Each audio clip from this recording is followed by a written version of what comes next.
अस्सलाम वालेकुम रहमतुल्लाहि व बरकातुहू। उम्मीद करती हूँ आप चाहोंगे खैरियत से होंगे और मेरी दुआ अल्लाह हमेशा आपको अपने हिफ्ज़ व अमान में रखे, अपनी रहमत व बरकतों के साए तले रखे, आमीन। ख़वातीन व हज़रात, जैसे कि हम सब जानते हैं कि रमज़ान मुबारक का मुक़द्दस महीना जो है वो शुरू होने वाला है। तो आज हम ऐसे कौन से काम हैं जो कि हमें रमज़ान से पहले करने हैं, क्योंकि जब भी हमारे घर में कोई मेहमान आता है, किसी मेहमान की आमद होती है, तो हम अपने घर को बहुत ही साफ़ सुथरा करते हैं और उसके लिए इंतज़ामात करते हैं। जो भी मेहमान है जिसने हमारे घर में आना है, तरह तरह के खाने बनाए जाते हैं, घर की सफाई की जाती है और बहुत सी और चीज़ों का ख्याल रखा जाता है ताकि जो आने वाला है वो खुश हो कि उसके आने की खुशी में ये सब किया जा रहा है। तो ऐसे ही रमज़ान का महीना जो है ये भी एक मेहमान है, क्योंकि आपको पता है पूरे साल के बाद सिर्फ 30 दिन होते हैं और तमाम मुसलमान इसका बड़ी शिद्दत के साथ इंतज़ार करते हैं।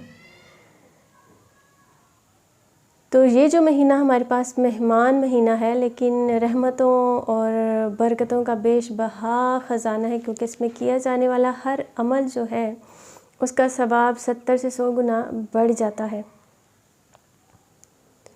अब रमज़ानुल मुबारक में चूँकि हम रोज़े से होते हैं और कुछ गर्मी के जब रोज़े होते हैं तो हमारी उतनी जो एनर्जी है वो रहती नहीं है कि हम ज़्यादा इबादत कर सकें हैं या ज़्यादा अल्लाह का ज़िक्र कर सकें। फिर सहरी का टाइम होता है, फिर इफ्तारी का टाइम होता है। इसमें ख़वातीन के पास ख़ास तौर पे उनको इबादत के लिए कम टाइम मिलता है।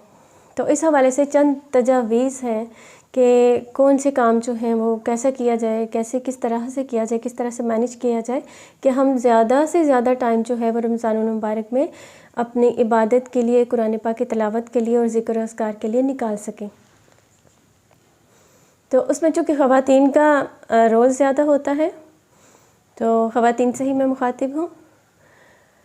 अच्छा, सबसे पहले तो आपने ये करना है कि रमज़ान मुबारक के आने से पहले आपने अपने घर की जो तफसीली सफाई है ना वो एक दफ़ा कर लेनी है, ताकि रमज़ान के दौरान जब हमारे आखिरी इशरा चल रहा होता है तो बहुत से लोग जो हैं वो घर की सफाई सुथराई तब शुरू करते हैं। एक रोज़े के साथ जो है ये अमल ज़्यादा थका देता है और उसमें टाइम ज़्यादा लग जाता है और फिर हम इबादत से जो है वो गाफिल हो जाते हैं, उनके लिए उतना टाइम नहीं निकाल पाते। एक तो ये है कि आप अपने घर की सफाई जो है वो अभी से कर लें। रमज़ान के आने से अगर पाँच दिन पहले कर लें, 3 दिन पहले कर लें, 2 दिन पहले कर लें आप, ठीक है, वो आपकी एक परेशानी जो है वो ख़त्म हो जाएगी।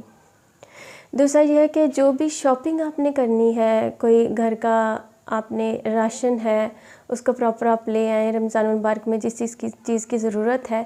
इसके अलावा अगर ईद की भी ख़रीदारी जो है वो बेहतर तो यही है कि आप रमज़ान से पहले ही कर लें, क्योंकि इसके 2 फ़ायदे हैं। एक तो आपका वक्त जो है वो बच जाएगा रमज़ान के दौरान, और दूसरा ये है कि जब आप ईद के दौरान चूँकि महंगाई बहुत ज़्यादा बढ़ जाती है तो उस तरह मुआशी लिहाज से भी वो आपके लिए फ़ायदेमंद होगा। तो ईद से पहले अपनी ख़रीदारी जो है, जो शॉपिंग करनी है, जो चीज़ें लेनी है, वो भी ख़रीदारी पहले से कर लीजिए। इसके बाद ये है कि आप अपना एक टाइम टेबल बना लें। आप लिख लें कहीं पे कि आपने इस वक्त ये काम करना है और इन कामों के बाद आपने एक तरतीब बना लेनी है कि कुरान पाक को भी डिवाइड कर लें। एक पारा है तो आपने हाफ़ पढ़ना है दिन में, तो उसको किस तरह से आपने लेके चलना है। अगर आप दरमियान में सहरी के टाइम कुछ पढ़ लें, फिर दरमियान में ज़ोहर की नमाज के बाद थोड़ा सा कुरान पाक पढ़ लें, फिर आप इशा के बाद पढ़ सकते हैं, तरावी से फ़ारिग होने के बाद फिर तहज्जुद में आप पढ़ सकते हैं। इसी तरह ज़िक्र अस्कार जो है वो किस टाइम में कितना करना है वो भी आप डिवाइड कर सकते हैं उसके लिए भी, ताकि आपके ज़हन में पहले से हो कि आपने इस महीने में कुरान पाक जो है उसको मुकम्मल करना है। तो किस तरह से मुकम्मल करना है उसकी डिवीज़न कर लें। आप हाफ़ पारा रोज़ाना पढ़ सकते हैं तो आप हाफ़ पढ़ लें, अगर आप रुब पढ़ सकते हैं तो रुब पढ़ लें, यानी उसकी डिवीज़न इस तरह कर लें कि वो आपके लिए आसानी रहे और कुरान पाक जो है वो भी मुकम्मल हो जाए। फिर इसके बाद आ जाते हैं कि जितना टाइम हम कुकिंग में ज़ाया करते हैं, हम ये चीज़ पका रहे हैं जी, हम बिरयानी बना रहे हैं, हम पकोड़े निकाल रहे हैं, तो इस तरह नहीं करना है कि बहुत सारी चीज़ें ही आपने मेन्यू में एक दिन की इफ्तारी में शामिल कर लेनी है। ऐसे नहीं करना। आप इस तरह का मेन्यू बनाएं कि नॉर्मल जो खाना है उसके साथ सिर्फ एक डिश आप बना लें, ठीक है। जितना सादगी से आप इसको गुजारेंगे, जितनी सादगी से आपकी इफ्तारी होगी, उतना ही रमज़ान मुबारक के बाद जितनी हम बीमारियों का शिकार हो जाते हैं तो उससे हम बच सकेंगे और रमज़ान का मतलब भी पूरा हो जाएगा, रोज़े का जो मकसद होता है वो भी पूरा हो जाएगा। क्योंकि हम इफ्तारी में बहुत ज़्यादा खाते हैं, बहुत ज़्यादा खाते हैं, पता नहीं क्यों, तो वो रोज़े का मकसद फ़ौत हो जाता है। अपने स्टमक को हम बहुत ज़्यादा भर लेते हैं, तो ये काम नहीं करना। दूसरा, इसमें एक चीज़ ये बना लें कि जिन कामों में ज़्यादा टाइम लग जाता है, जो कि ज़्यादा टाइम कंज्यूम करती हैं, मसलन इसमें एक तो ये है कि जो हम हंडिया या सालन हम बना रहे हैं, उसके लिए आप जो अदरक है उसको पहले पीस के उसका पेस्ट बना के रख लें। लहसुन का पेस्ट बना के रखा जा सकता है, ठीक है, उसको आप रख लें। प्याज ब्राउन करके आप रख लें ताकि उस टाइम जो कि इफ्तारी का टाइम हो उसमें आप जल्दी जल्दी चीज़ें जो है उनको मैनेज करें, जल्दी जल्दी बना लें ताकि आपके टाइम की बचत हो जाए और वही टाइम जो है आप अपनी इबादत के लिए निकाल सकें। फिर इसमें एक होता है कि मशरूबात की तैयारी में जो शीरा है वो पहले से ही आप बना के रख लें, ठीक है। शीरा जो होता है ना उसको पहले से ही तैयार कर लें, और वो कैसे तैयार करते हैं ये आप अच्छे से जानती हैं। उसको तैयार करके आप एक किसी जार में उसको महफूज कर लें। जैसे ही आपने कोई नींबू पानी बनाना है या कोई भी मशरूब है, एनर्जाइल वगैरह बनाना है या दूध में डालना है, तो आपने क्या किया, वहाँ से लिया और फ़ौरन से मिक्स कर लिया, क्योंकि आमतौर पर मिक्स करने में ज़्यादा टाइम हमारा वेस्ट हो जाता है, ठीक है। तो यहाँ पर भी आपके टाइम की बचत है। इसके अलावा ये है कि जो आप ज़हन बना लें अपना कि आपने बहुत ज़्यादा जो है टीवी नहीं देखना, ठीक है, सॉन्ग्स नहीं सुनने हैं, अपने ज़्यादा से ज़्यादा तस्बीह करनी है, अल्लाह का ज़िक्र करना है, अच्छे काम करने हैं, सदक़े की रूटीन आपने बनानी है कि सदका ज़्यादा से ज़्यादा दे सकें। जो आपके पुराने कपड़े पड़े हुए हैं, जो आपने पिछली ईद के रखे हुए हैं, या अभी गर्मियों के सीज़न में जो अच्छी हालत में हैं, उनको आप प्रेस करें, उनको आप पैक करें और उसको आप किसी गरीब को दे दें। ईद के करीब देना चाहें तब दे दें, या शुरू में देना चाहें तो तब दे दें, ठीक है।